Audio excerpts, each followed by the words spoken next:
राजस्थान राज्य का बजट 2026-27 को लेकर आम से खास लोग अलग अलग उम्मीदें लगाए हुए हैं। केंद्र के बजट के बाद अब सभी की नजरें जो है राज्य के बजट पर टिकी हुई है। राज्य बजट से आम से लेकर खास लोगों को रसोई से लेकर व्यापार, रोजगार, महंगाई पर राहत की उम्मीद जताई जा रही है। आज वित्त मंत्री दिया कुमारी ने टीम वित्त विभाग के साथ बजट को अंतिम रूप दिया। इस दौरान जी मीडिया संवाददाता दामोदर प्रसाद ने आम से लेकर व्यापारियों से बजट पर खास बातचीत की। आपको दिखाते हैं। राजस्थान राज्य का बजट कल यानी 11 फरवरी को वित्त मंत्री दिया कुमारी द्वारा विधानसभा में पेश किया जाएगा। तमाम सभी आम से लेकर खास लोगों को सभी को एक उम्मीद है कि कहीं ना कहीं कुछ ना कुछ सभी को मिलेगा। हमारे साथ एक पूरा पैनल है जो अलग अलग सेक्टर से लोग जुड़े हुए हैं, आम से लेकर खास, यानी यहाँ व्यापारी भी है तो आमजन भी है। तो सभी से हम बात करने की कोशिश करेंगे कि इस बजट में क्या उम्मीदें हैं इनको और क्या इस बजट में उनकी उम्मीदें पूरी होगी। सर, क्या कहेंगे इस बजट को लेकर, कितनी उम्मीद है आपको? क्या सरकार जो बजट पेश करेगी उससे हमें ये उम्मीद है कि बहुत अच्छा करेगी, व्यापारियों के लिए सबसे बढ़िया बजट लेके आ रही है और हमें उम्मीद है बहुत अच्छा ऐसा है। ये शहर गुलाबी शहर है। मेरा कहना तो यही है कि जब हेरिटेज का हमें तगमा मिल चुका है तो इसके गुलाबीपन को मेंटेन करने के लिए एक अलग से सेल बनाएं, अलग से इसके लिए बजट तैयार करें। और दूसरा, लेडीज़ के टॉयलेट्स के ऊपर विशेष ध्यान दें। बेचारे जो भी बाहर से टूरिस्ट लेडीज़ आती है वो दिन भर यही कहती रहती है, भैया कहाँ जाएँ, भैया कहाँ जाएँ।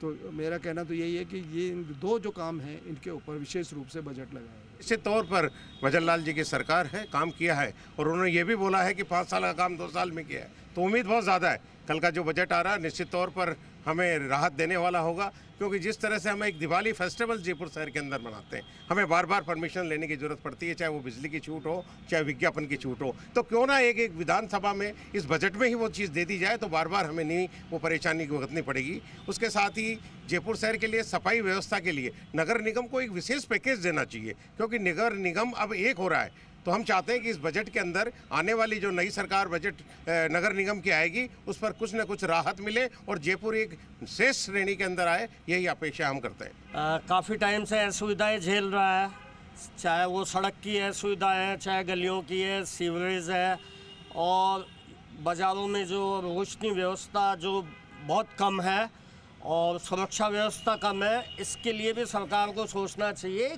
आने वाले पर्यटकों के लिए एक पर्यटक पुलिस बल को भी बहुत मजबूत बनाना पड़ेगा, जिससे उनको लपके और ये लोग और टैक्सी वाले ये लोग उन्हें नाहक परेशान ना करें। और व्यापारी तो यही चाहेगा कि भाई ज़्यादा से ज़्यादा यहाँ पे हमारे जयपुर के अंदर विदेशी और देसी पर्यटक आए, जिससे कि हमारी अर्थव्यवस्था राजस्थान की, जयपुर की सुदृढ़ हो। और का मेन मैटर ले लिया। परकोटा बहुत बड़ा मार्केट है, ज्वेलरी मार्केट। पूरा एरिया गोपाल जस्ता, ज्वेलरी भैया, गियर रस्ता, जेवर रस्ता, ऊपर बिल्डिंगों तक ऑफिस है। काफ़ी अच्छा मार्केट है। यहाँ से एक्सपोर्ट भी होता है, इंपोर्ट भी होता है और काफ़ी बड़ा टूरिस्ट यहाँ परचेजिंग करने आता है। इंडियन टूरिस्ट भी आता है, फॉरेन टूरिस्ट भी आता है और इंडिया के काफ़ी बड़े बड़े जिनकी वेडिंग शादियाँ वगैरह होती है वो सब यहाँ जयपुर से आके ज्वेलरी खरीदते हैं। तो इसके लिए क्या है, परकोटे में सबसे बड़ी बात है कि आने वाले लोगों के लिए ना ट्रैफिक व्यवस्था कुछ भी नहीं है। देखें, टूरिज्म सेक्टर की अगर हम बात करें तो भारत की इकोनॉमी में 6% और राजस्थान की जीडीपी में 13% से ज़्यादा योगदान टूरिज्म सेक्टर का रहता है। पिछले बजट में सरकार ने 5,000 करोड़ का प्रावधान टूरिज्म सेक्टर को बढ़ाने के लिए किया था और निश्चित रूप से उसको धरातल पे उतारने का काम सरकार कर रही है। जैसा कि पहले ट्रेवल मार्ट केवल जयपुर में लगता था, सरकार ने अलग अलग रीजन में ट्रेवल मार्ट लगाने का एक नया प्रावधान शुरू किया। जैसा कि कोटा में एक भव्य ट्रेवल मार्ट अभी सरकार के सहयोग से लगा। तो लगता है इस बजट में नियमन के लिए एक प्रावधान सरकार बनाए, जिससे ये हमारे लंबे टाइम से जो डिमांड है वो पूरी हो। और जब नियमन होगा तो निश्चित रूप से होटल वाले होटल की साज सज्जा अच्छी करेंगे, आने वाले पर्यटकों को अच्छी सुविधाएं देंगे। निश्चित रूप से राजस्थान के पर्यटन सेक्टर में जो बूम आ रहा है इसको और तेज़ी से आगे बढ़ाया जा सकता है। जो ट्रैफिक व्यवस्था है और जो पार्किंग है उनके लिए भी तमाम सभी सुझाव व्यापारियों द्वारा भी दिए गए हैं।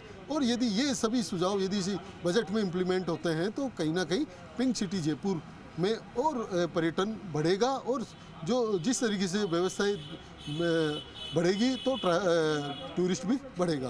कैमरा पर्सन देव प्रकाश के साथ दामोदर प्रसाद, जी मीडिया जयपुर।